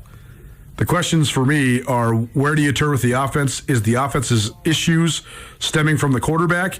Is it stemming from an offensive line that has been under a lot of scrutiny over the last couple of years? Is it stemming from a run game that has shown flashes of being pretty good, but is by no means elite and has not been? Where are we at with Houston? Where do they turn next after losing in the divisional round yet again? I think the easiest thing to do here, Coulter, would be to pile on C.J. Stroud and say that not only is he not good enough, he's in fact bad. Poor play the last couple weeks in the playoffs. I think that would be the easy road. I think if you add a lineman or two, you just shore up the offensive line a little bit. You get Woody Marks, a year two running back to take another step. Maybe you draft a little depth or you get a free agent in there in a running back room and you're able to run play action. I think that C.J. Stroud's a completely different quarterback. I think that with Nico Collins is a top 10 receiver in the NFL. Maybe you get Tank Dell back, who's C.J. Stroud's best friend. He's kind of the downfield guy. He's a 4-3 kind of guy. You get the playmakers you already have in the building healthy and you shore up the offensive line. I think that C.J. Stroud has enough to make it to an AFC championship and maybe flirt with the Super Bowl with how good that defense is. Now, that's hard for me to say because I think that C.J. Stroud really dug himself a little bit of a hole these last 2 weeks in the playoffs with really poor performances. I mean, they were legendarily bad. I think he put the ball on the ground or in the defense's hands 10 times in 2 games. They didn't lose all those fumbles, but still put them in a really tough spot for such a talented team. So the easy way out here is to say C.J. Stroud doesn't have it, but I think that if you're able to run play action with that defense, that little bit of ball control, I think they absolutely could be right there next year. D'Amico Ryans says that that it was his fault that Stroud played so poorly, and not even just his fault, but the overall operation of the offense. His post-game press conference, Ryan said that the inside run game was almost non-existent, which then basically forced the Texans to throw the ball 51 times in a driving snowstorm, which isn't great when you have a quarterback from California and C.J. Stroud who plays in a dome during his home games. So, yeah, I mean, Woody Marks was 15 for 17. It just can't happen. Woody Marks is an emerging running back. That's not just on him. Totally. Yeah. No doubt. So you got to get better in a lot of different ways if you're Houston, but I do think you're close. How about Chicago? Man. Our good buddy Ryan Tutel refuses to believe that Caleb Williams is good. I understand the criticisms that he is erratic. there's been a lot of great erratic quarterbacks that have won a lot of football games, and there's been several erratic quarterbacks that have won Super Bowls. I don't know if I think that that's Williams' upside or not, but I don't particularly like him per se. It's not even about the personality. I just think his constant chip on the shoulder thing where he's always talking about how nobody believed in him, even though he's the number one recruit in the country coming out of high school and the number one pick in the NFL draft, is sort of exhausting. It seems fabricated. Seems like fabricated self-motivation. But that's here nor there. He's an electric player, and I think Chicago has a pretty good baseline. Like we were one of the teams we were the most wrong about this year is the Bears. And I don't think I'm going to be like hammering Bears unders next year. I think that they, given what they've got on the offensive line and on defense and the guys they put around Caleb Williams, I think that the Bears have a bright future, at least in the immediate future. Yeah, and they added 3, quote-unquote blue chip offensive linemen in the offseason, and that's what we're talking about with some of these teams. You get 3 real deal inside guys and a tackle. I mean, you're looking at a completely different identity for the offense. They were able to run the football with multiple backs. They were able to run play action. The tight ends, both Cole Kmet and Colston Loveland, both came around throughout the year. Loveland finished the year on an amazing hot streak. I think he's quite the talent. I think that Caleb Williams has put himself in a position to be a 9 or 10 win team for the next couple of years, depending on what we talk about, these windows that he has. I think right now they're in a really good window. The one thing that you have to assume will come back, a little bit of regression, is that they led the league in turnovers this year, or turning the ball over on defense. They had 28 forced turnovers. Yeah, takeaways. Takeaways. Yeah. That is going to come back to the mean a little bit. Sure. Like, let's say you get 10 less, you might lose 4 or 5 more games. You might go 9-8 or 10-7 if you have 10 less turnovers, which would just put you right in the middle of the league, right? So that you got to assume that might happen. But also, you got to assume that Caleb Williams, the step he took this year under Ben Johnson, will probably take another step next year. And that chip on his shoulder is going to remain, Coulter, because you got 2 guys sitting in Missoula, Montana, talking smack on him for 18 weeks. I mean, clearly there's something to this thing that there's a chip and that no one believes in him, because, you and I have both been in the camp of not believing. It's true. It's definitely true. But I do think that what they've done is pretty good. How about Joe Thuney? Like the amount of impact he's been able to have. Huge, man. I mean, huge. Nobody gives offensive guards any credit, but man, if Thuney's on your team, you're winning, man. Like he's a big factor in winning football. Football all the time. Probably presented by Sportsbet Montana. What's the best job opening right now that John Harbaugh is going to the New York Giants? Man, well, what other ones have closed? Because Baltimore and Pittsburgh are both open, so I think that those are the 2 leading options, right? Baltimore was a game out of the playoffs. Pittsburgh was in the playoffs. I think those are the 2 best. Stefanski got hired in Atlanta, which is hilarious that you can just get ousted in Cleveland and upgrade. I think that'll be a good fit too. I think that with the offensive personnel there, they just got to figure out the quarterback there in Atlanta. Mikey McDaniel is off the market. He's going to the Chargers as a great fit. As offensive coordinator, which I think is great because I think he's a good offensive coordinator, and I think he'll fit well. I think though that him and Harbaugh, McDaniel, and Herbert are the 3 weirdest guys in the NFL, and now they're all in the same room together. It's amazing. it's phenomenal. I'm all in on the Chargers. So good. Mike McCarthy is getting floated around, which that's going to be a hilarious retread if he gets. If he gets any sort of actual real consideration and or lands one of these jobs. I thought the Tennessee Titans hiring Robert Saleh was an absolutely terrible pick. I can't believe he did that. But here's the thing, is that there's pretty healthy reporting that Dayball is going to go there as his OC, and that then makes sense to me. That helps. If you get Dayball to work with Cam Ward, then you can run the defense and try to win in that division with Jeffrey Simmons and shoring up the defense. Then I think that you have a chance. If you were to hire some OC, the first-time OC that no one knows, like I don't know if Robert Saleh is in a position to win in Tennessee, but I believe in Dayball as an offensive coordinator, so I thought that was an interesting move. Do you want to go through these over-unders on the spreadsheet that you sent me, or should we save this for a different time? Is this off-season fodder? I mean, we certainly can at least go on over the top. I mean, we crushed it in the AFC, so we're talking about our over-under picks. Win totals, yeah. Win totals for each team in the NFL. we went through. You pick the over, you work on the implied. And we got absolutely obliterated in the NFC. You went 0 in both the NFC East and the North, which is hilarious. Yeah. I only got one win out of those two divisions, which was the Giants under. See, I think that was notated wrong on the Commanders because I put all my money on the Commanders under. But regardless, everything else is not great when it comes to the NFC East. So overall, we went 14 and 18 each. We had some head-to-heads that kind of bounced back and forth. We went 4 and 4 kind of on head-to-head, but 14 correct over-under projections, 18 incorrect. And then on the playoff teams, Coulter went 7 and 7, and I went 8 and 6 on projecting the playoff teams. The only difference there was that I had the Packers in the playoffs, and you had the Vikings, which was a one-game thing here. A thing I thought was funny was the Packers over-under and the Cowboys over-under both went under because of the tie they shared. Interesting. Which was kind of annoying. I almost gave that both to us as a green mark, but in fact, it does not work like that. So, yeah, it's kind of fun in the beginning of the season to take a stab at this. One that I thought was really interesting was you had the over for the Steelers at 8.5. I had the under. They finished with 10 wins. Got 9. It got 10, yeah. Yeah, so there was a couple really close ones within a win or so. We've talked about it. I think, my biggest win this year was picking the Seahawks to win the division and to go over. That one definitely hit in spades. One of my other big wins, or both of us, was to see the Chargers in the playoffs, which I thought was, at times this season, not a guarantee by watching with the eye test, but found ways to win throughout the year. All right.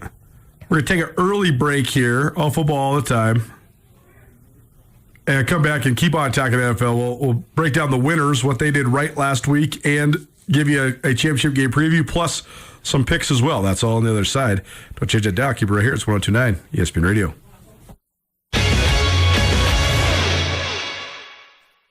Make your plans for Friday night. Grizz Hockey is back at the Glacier Ice Rink. The Montana Grizzlies take on Providence in a Treasure State rivalry showdown. Face-off is 7:30, and it's also Chuck-a-Puck night. Fans can throw their pucks on the ice for a chance to win prizes from Grizz Hockey and their sponsors. Fast action, big hits, and non-stop excitement. Tickets are available now at GrizzHockey.com. Don't miss Grizz Hockey this Friday at the Glacier Ice Rink. I had some health concerns, so I decided to have the Healthy MRI full body screening at Montana Imaging Center. This screening can detect cancer and other conditions and disorders early. I had the most amazing experience with Dr. McHugh and his staff. Any nerves I had going in melted away. I received my results within minutes of getting out of the machine. Dr. McHugh reviewed everything with me, and I left with peace of mind knowing that I'm okay. I even learned things that made me feel optimistic about my health. Visit MontanaImagingCenter.com to book your Healthy MRI today and feel great about tomorrow. Canby Tap House is well known for having one of the best and biggest selections of tap beers anywhere in Montana. Did you know that Canby Tap House also has wine on tap? Wine on Tap gives Canby the ability to offer unique varieties of wines from all over the world at a good price point, and it's guaranteed to be fresh. Canby Tap House and Coffee has become a Missoula favorite. Swing in to see why. Canby has delicious food, an array of beverage options, and fresh wine on tap. Canby Tap House, located on Higgins across from Dornblazer Field in Missoula. This is Simon McCann, Bitterroot Market President of Stockman Bank. We're proud of all our student athletes, and we thank the parents, coaches, and staff for their commitment. Supporting and encouraging our youth has always been important to us. That's why we're happy to promote teamwork and sportsmanship for students of all ages, developing strong leaders through good sportsmanship today. Stockman Bank, Montana's brand of banking, member FDIC.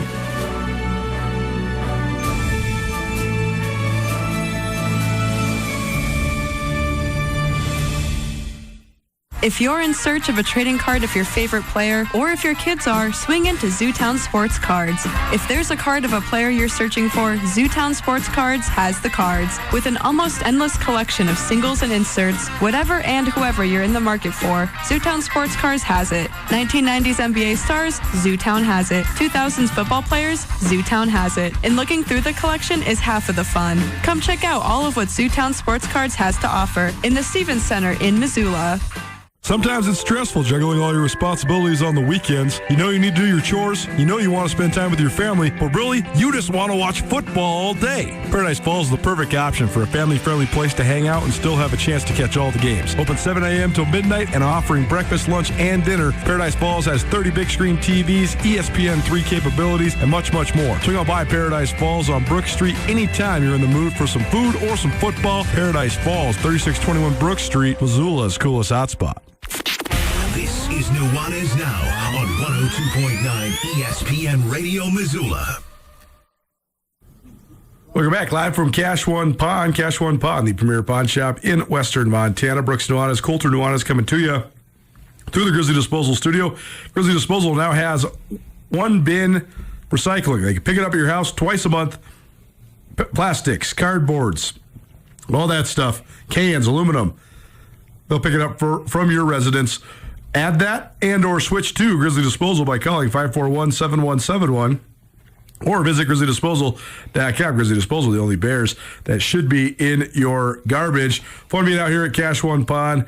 As always, these guys are great. If you've never been out here before, you should come check it out. It's awesome. They have awesome inventory, particularly when it comes to firearms. Every couple of weeks, they have a new special up on the wall, and that's going to get you 20% off on whatever that specific firearm is. So come on down to Cash One Pawn on Roller Coaster Road, just past the airport, just short of the Y in Missoula, or you can always shop online, cash1pawn.com. That's cash, the number one, pawn.com.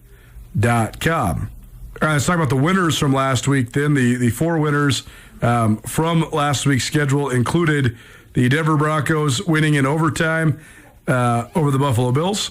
The Seattle Seahawks absolutely run a roughshod over the San Francisco 49ers. The Patriots getting past Houston, even though Houston turned the ball over in spades. Patriots did not play that well on offense, but they were able to maximize turning the turnovers into points, and they won going away. And then the Rams win a thriller in what looked like a game that they had in full control until they didn't, until they did again. Which of the four teams that are in the Final Four, Brooks, are the most surprising? Is the most surprising? I think we were both pretty bullish on the Rams and the Broncos, and we both thought the Seahawks were going to be good. I thought the Seahawks would be great. To win the division, etc. But did you have them in the championship game? I mean, they're the betting favorites to win the Super Bowl. Did you think they'd be that good? No, I did not. But as I watched them evolve throughout the year, I mean, they have a true identity. Yeah. So maybe by week 10 going on, I haven't been surprised. But yeah, there's no question that the answer to this is the New England Patriots. I mean, yeah, I thought the Patriots were going to be better. I was pretty bullish on their over-under win total, and I also picked them to win the NFC East, but I did not think they would be this good. Or the AFC East, excuse me. I did not think any of that. So yeah, they're the team. They're on the short list of teams I was the most wrong about. Bears, Jaguars, and Patriots definitely round that list out. Patriots are really good. They have it kind of all three levels on both sides of the ball. I think the receivers coming along has been huge for Drake May. Their ability to run the football, kind of have this dynamic duo, power back and Ramondre Stevenson, and more of an electric kind of third down scat back that can catch the ball out of the backfield.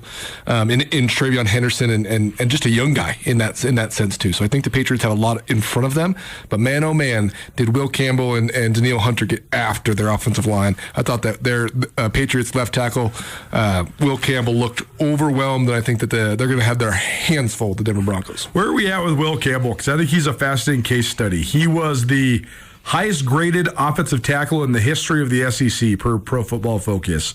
He also has arms that NFL scouts consider multiple inches too short.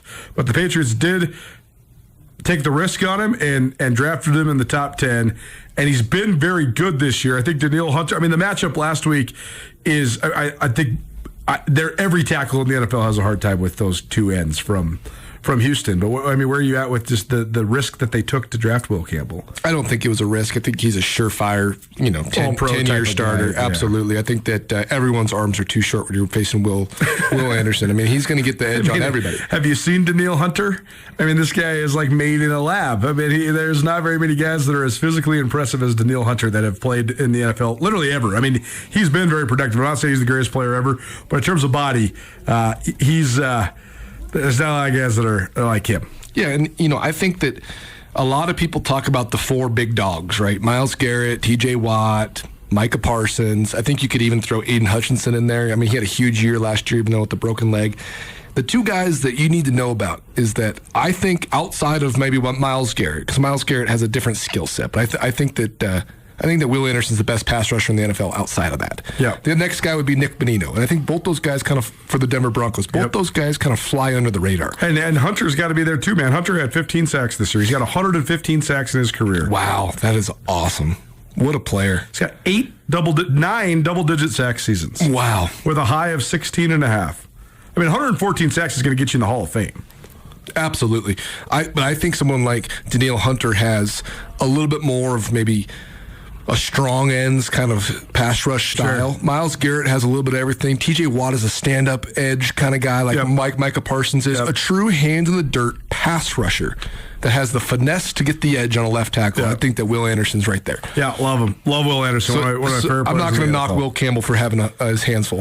Danielle Hunter at the NFL Combine registered in at 6'5" and 7/8", 253 pounds. He ran a 4.57 seconds in the 40. He also had a 36.5-inch vertical, a 10'10" broad jump, and he did 35 reps.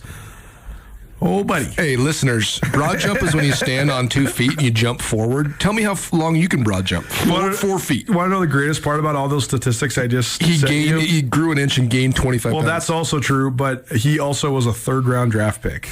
Well, now he's 278. He's 6'6", 280.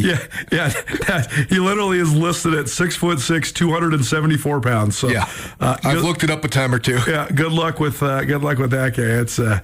That's a handful for sure. We got to talk about Bo Nix. We have to talk about Bo Nix. So this is actually the biggest blind spot.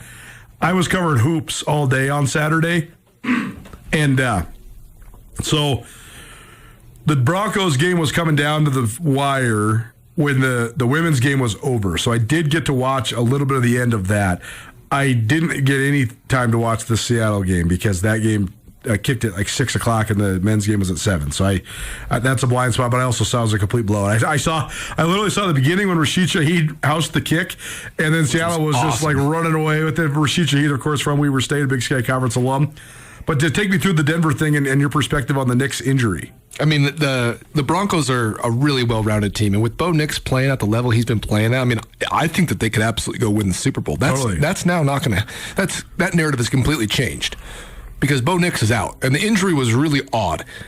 When you look back on it, you can kind of see a little bit of maybe a tweak or landed a little bit funny.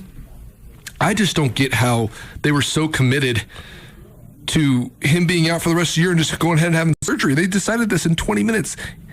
I mean, 30 minutes after the game, Sean Payton comes back out and says, hey, Bo Nix broke his foot or broke his ankle. He's having surgery on Tuesday in Georgia by this doctor. I'm like, how did this all get booked in 20 minutes? So you're not going to get a second opinion? You're not going to let this rest till Monday? Like, seemed a little odd to me. I wonder if it's not a growth plate. This guy's 30 years old. I mean, I don't know where that lands, but it's a Sean huge Payton loss. also doubled down on that because he received some heat for basically being so transparent about it immediately after the game. But he said that my whole team was already gone. Right.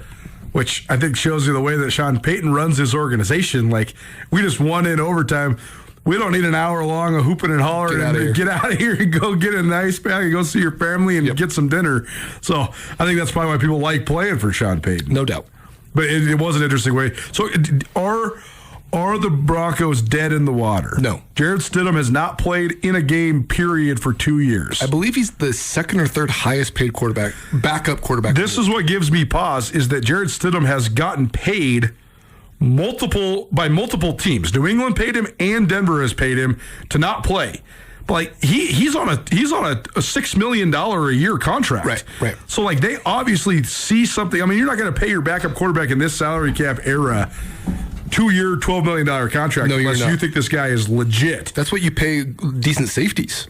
Totally. I mean, that's a position player. No doubt. Yeah. No doubt. I mean, there's a lot of inside linebackers in the NFL that are not making $6 million a year right now that are good players. Backups make $1 million to $2 million. Like, good backups are making $2 million. Totally. You know, so yeah, there's something there. And Sean Payton, I think, is the kind of guy that would definitely, throughout the entire season, have a backup prepared. Yes. He's just that kind of coach. He'll also have a whole different playbook for that backup too, right? Like they've been running the Bo Nix offense. He'll have a Jared Stidham offense, and I think his team will be at least vaguely familiar with that offense. I agree with you. The issue here, so the reason, number one, that I think the Broncos have a chance is on defense. Yeah. I mean, they got the best defense in the league besides the Texans. They're the best defense in the playoffs left, right? They have, definitely. They have 80 sacks in the year.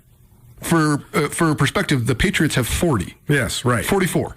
And, and this is no flash in the pan either. They've done this 3 years in a row now, where they have been by far and away the best pass rush team in football. No question. So that's why they have a chance. But I would give a little pause, because while the Patriots may not have the same sack numbers, they run a crazy defense. They run a crazy defense. A little bit of it's not a gimmick by any means, but man, does it have some shadows and mirrors going on there. It is a smoke and mirror defense like you've never really seen in the NFL in the last couple of years. I mean, it's not like the Texans base, rally up and tackle, hit you in the face. It is across the board disguised, across the board coverages that you don't see a lot of places, and across the board blitzing from all three levels.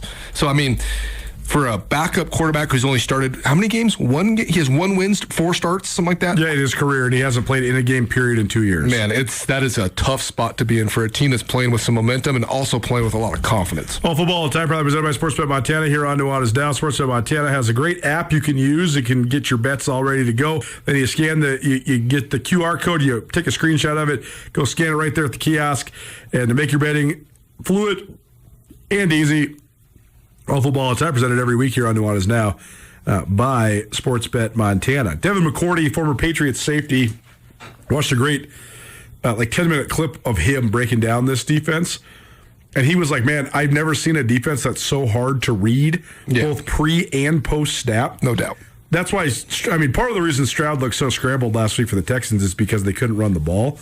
And part of it was because of the weather, but the main part of it's because of New England. Like the way that they are messing with people in their combo coverages, it's so sophisticated that I can't really even break it down in terms of like what they're doing, and I'm pretty good at that kind of stuff. So like it's impressive what they're doing, certainly, and I think that's going to be an interesting matchup. Like, can Stidham handle that?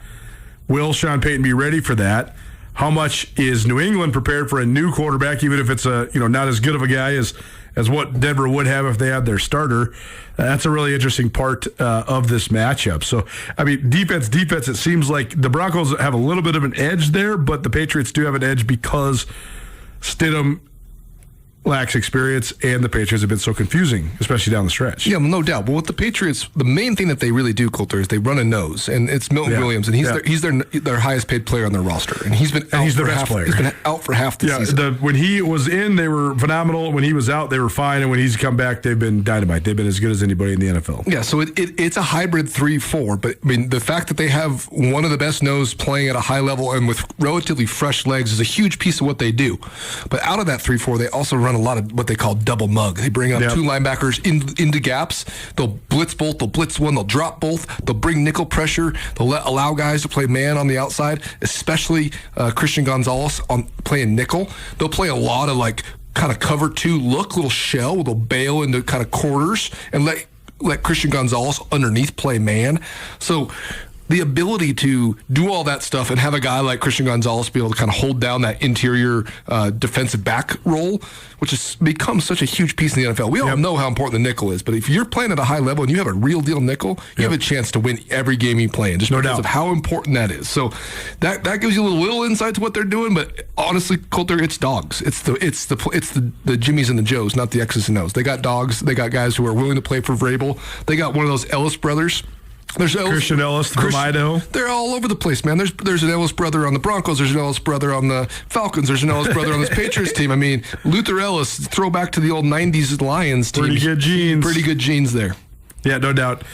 All right, so when it comes to the NFC game, this is a divisional game. It's the third time these teams will have played. And Seattle's sort of been under the radar, even though they are the number 1 seed for whatever reason. But I do think the fact that they are the number 1 seed plays so heavily because they have one of, if not the greatest, home field advantages in all of football. These teams played in mid-December for their second time in the regular season. So the Rams won the first time, 21-19. Seahawks won an unbelievable shootout in December, 38-37. Total of 3 points. So this is a rubber match, but yeah, this has been 3 points between these two. So what do you think of just this NFC West for the NFC? I think that if you have a lean on this game, that's just a personal thing. That's not necessarily like you've gone through it all and that there's a lean to be seen. Well, it isn't the lean if you think Matt Stafford's better than Sam Darnold. Yeah, but and you think Sean McVay's better than Mike McDonald? I think both of those are very true. I think both of those can be the lead, but is the 12th man and Seattle's home field advantage real enough to overcome that? It's a great question. I mean, McVay has just been here again and again. No doubt. He has. And these guys have been here together. They won a Super Bowl. That's the only lean I got, though, because I agree with you. I think this is a straight-up even and really, really awesome matchup. I think unheralded on defense is how I describe the Seahawks. And just because they don't have the names that maybe everyone knows, people are underestimating how good of a unit it is. Like we said, the Broncos were the best defensive unit left in the playoffs. Man, the Seahawks are right there. Well, and that's the thing, too, is that Leonard Williams is one of those rare guys on defense. Like Sam Darnold is the offensive version of this. Guys that get drafted high, that then are considered a bust, that then get a great fit and they get resurrected. That's Leonard Williams on the defensive side. The guy was a prodigy. I mean, he was one of the great defensive line prospects in the history of this country coming out of high school. He was an All-American at USC multiple times over. He was the 6th overall pick in the draft, and they didn't do anything. And he bounced around a bunch, and now here he is. He's got a fit, and he's been unbelievable. And then they filled in a whole bunch of other talent around him too. McDonald's done a great job, no doubt. All right, let's play a little guess lines on football all the time here on Nuanez Now. All right, there's only two lines to guess, so let's start with the AFC game since that's the one that's up first. It's in Denver, but obviously Denver's without Bo Nix. I do think the home field's going to make, I would say this is a 7-point spread if it wasn't in Denver, or even more than that, maybe 8 or 9. But because it's in Denver, I think it's going to give them a little bit of leeway. I think that Denver's probably, 5.5 or 6.5. I'm going to say 6.5. That's right on. It's 5.5. I was thinking more like 2.5. This is the playoffs. This is the AFC Championship. Yeah, it's Drake May versus Jared Stidham, though. This is a 21 to 17 point game. You don't think that Jared Stidham can score 2 touchdowns? Yeah, I mean, it's about if Sean Payton can score 2 touchdowns, right? I guess I'm fine with where the line is. I understand now that I got some perspective on it. But when I first thought of it, I mean, you're traveling across the country to go play in Mile High. It feels like a field goal to me, But 5.5's a lot. But New England with Drake May and that offense they're formidable, man. It would just blow my mind if Drake May wins the Super Bowl right now. Would you not be shocked by that? I would, but it would also be the continuation of a trend that's been burgeoning, and that is that you have a guy on his rookie contract and you pair it with an awesome defense and an excellent coach. And I mean, who spent the most free agent money in the NFL this last year? Last offseason? Patriots. That's right. And how do you have the ability to do that? You have a rookie. You're paying your quarterback $5.3 million instead of $53 million. No doubt. So that part, but you're right. I mean, I didn't think Drake May was going to be even close to as good as he is, and I did not think he was going to be winning a Super Bowl in his second year. If I told you 3 years ago that this kid from North Carolina that you know nothing about is going to win a Super Bowl in 3 years, you'd believe that. I would not. No way. I would not. No way. All right, so the NFC game, I have no idea. I mean, it's coin flip. I'd say Seahawks, because they're at home, -1.5 or -2.5. Yep, I said 2.5, and it's right on the head as a field goal. The home field advantage, 2.5 points, higher over/under. AFC game, 42.5. The NFC, Seattle versus LA, is 47.5, so a healthy over/under. That implies, that 24-21 kind of showdown, or rather 27-24 showdown, which could be a really fun, awesome game to watch. Does Sam Darnold see ghosts? What do you think? Can he handle this moment? Oh, man. My perspective is, what does he actually have to lose? He doesn't have anything to lose. He just has to prove that he can actually play huge in a huge game. I mean, do you believe in that? The answer on your face is no. Well, so once upon a time, when Sam Darnold led USC to an epic win over Penn State in the Rose Bowl when he's a redshirt freshman. Back when they used to have bowl games. I made the proclamation on this show that I thought 19-year-old Sam Darnold was the best quarterback in the state of California at that moment. Wow. As a 19-year-old. Then Tutel rubbed that in my face for years because Sam Darnold came back down to earth during his college career. He was fine, but not as good as he was his redshirt freshman year. And then, so still a top 10 pick, and then was awful in the NFL for his first 7 years in the league. He hasn't had a ton of big games. The big game experiences that he's had include that Rose Bowl years and years ago, but also include when he completely did nothing against the Detroit Lions in a game for the 1 seed, and then played awful the next week, and that's why he doesn't play for Minnesota anymore. But he's on the side that has the advantage, right? He's on the side that has the home field advantage. Very true. Rams are also nasty on defense. Yep. That's the other interesting part. We don't have time to hash this out, but for the narrative is always that it's the offensive league and it's the quarterback-driven league. The four of the 5 best defenses in the league are the 4 teams left. You're correct. And the Houston Texans were also right there, and the Bears were also right there, no doubt, as well. So, like the point is the defense matters, and it matters as much as anybody. Like Marty Morningweg always says, he'd rather have a top 5 defense and a good quarterback than a top 5 quarterback and a okay defense. Buffalo, Houston, San Francisco all lost because of defense. Yep. All right. So what are we picking? Well, let's just do winners. I would lean on the Patriots. Yep. Unfortunately for the Denver Broncos, I think they've had an awesome season. I, with Bo Nix, would pick the Broncos to win, but unfortunately for Jared Stidham, that's a hard place to put a better. Yep. So we are going to pick the Patriots, and then in that little rubber match for the NFC West, I have a really hard time betting against Sean McVay and Matt Stafford. I got the Rams. Yeah, I got the Rams. I got the Rams to win this week, and I got the Rams to win the Super Bowl. I'm right there with you. Flash from the past. This will be a rematch of the Super Bowl 25 years ago. Wasn't that with Jared Goff where they scored 3 points? No, that was like 10 years ago. I'm talking about the 2000 Super Bowl. Oh, right, where sure. Tom Brady, 2001, I guess 2001, yeah. When Tom Brady won his very first Super Bowl. Wow. And they beat the Rams. The year after the Rams had won, Mike Jones with the tackle of Kevin Dyson on the goal line when the Rams won. And then the next year, the Patriots beat the Rams. And Tom Brady, the legend of Tom Brady, was created. Man, what? That's it makes me feel old, but also Rams, I think, have everything to do to win it this year. I thought that from midpoint of the season on. If you were to ask me on October 1st who my Super Bowl favorite was, I would have said the Rams. Yep. I would have said the same thing on November 1st, no, December 1st, and now here on January 22nd. So more Super Bowl talk coming up next week, but we will certainly put this up on. We'll have a couple. We'll have this Moneyline Parlay. The road teams, ironically, after all 4 home teams won last week. I guess 3 out of 4 home teams won last week. But we'll also have a couple other teasers, maybe with some points involved in there, too. If Seattle wins, do you like New England? Man. Do you think Seattle can win it all? I do. Yeah. Wow. That would be awesome. I'd love that for Sam Darnold. Would be awesome. Nuanez Now, 102.9 ESPN Radio, live from Cash One Pond. We'll take one more break, come back, take you home here on this Thursday. Don't change that dial. Keep it right here. 102.9 ESPN Radio. Cold weather cravings? The Montana Club has got you covered with scratch-made comfort food to match every craving. From perfectly grilled steaks to satisfying salads, they're ready to handle your hunger. So grab a table with a reservation or keep it casual and order delivery straight to your door.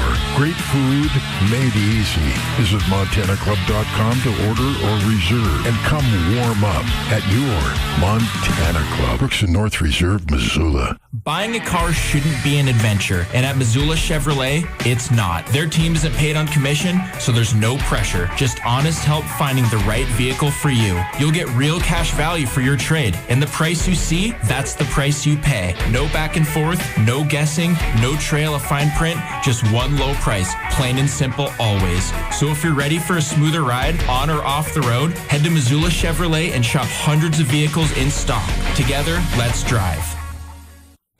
All Nations Health Center is committed to keeping you vibrant and full of energy by supporting your physical, mental, and spiritual health. All Nations Health Center in Missoula offers a variety of services to the Indigenous and non-Indigenous people of Western Montana. All Nations offers primary care doctors, behavioral health services, mental health counseling, and even dental. All Nations currently serves more than 2,000 registered clients who are proud Indigenous people. For more information about how All Nations Health Center can help you, visit allnations.health. What do we Missoulians do best? We support our local stores. What do Palmer's and Lolo Drug do best? They provide the best in local pharmacy for our community. Palmer's Drug and Lolo Drug are the alternatives to big box chain pharmacies. Expect short wait times, free medication shipping, and friendly service. Palmer's Drug at 918 Southwest Higgins is the most convenient way to get your prescriptions in the Garden City. And if you're passing through Lolo, swing by Lolo Drug right off of Highway 93. Palmer's Drug and Lolo Drug, come discover what local pharmacy can do for you. Make the switch to Farmer State Bank and you'll instantly become part of something bigger, something different, something more. That's because we are a community bank. That means local banking, local decision making, local support for the people, businesses, and communities you care about. Switch to local. Switch to Farmer State Bank, your Montana bank since 1907. An equal housing lender and member FDIC.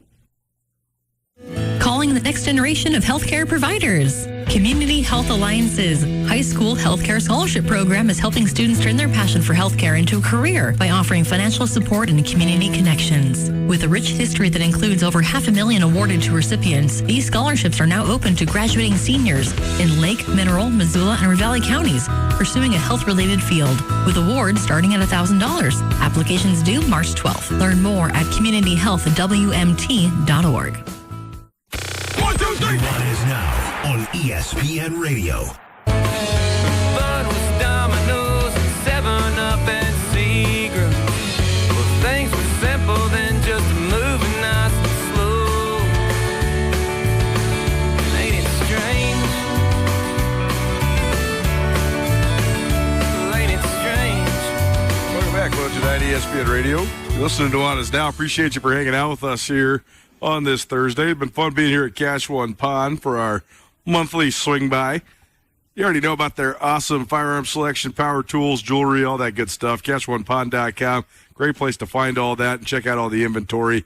But also, if you're in need of some quick cash, Cash One Pond can help you out. They do collateralized loans out here. They make the process efficient, simple, easy. Come see these guys if you need some quick cash. They're awesome. They're located on Roller Coaster Road, right past the airport, right short of the Y here in Missoula. Missing the show today, you can find it on the Nuanez Now podcast, which is available on all your various podcast hosting platforms. Please rate, review, subscribe. Fun show. We talked about everything from Grizz basketball, which, by the way, Grizz play Weber here in a little more than an hour. I'll be headed down to Dahlberg Arena here in short order. Also, we talked about high school hoops. We heard from Luster Christian High School for our latest Class C Spotlight.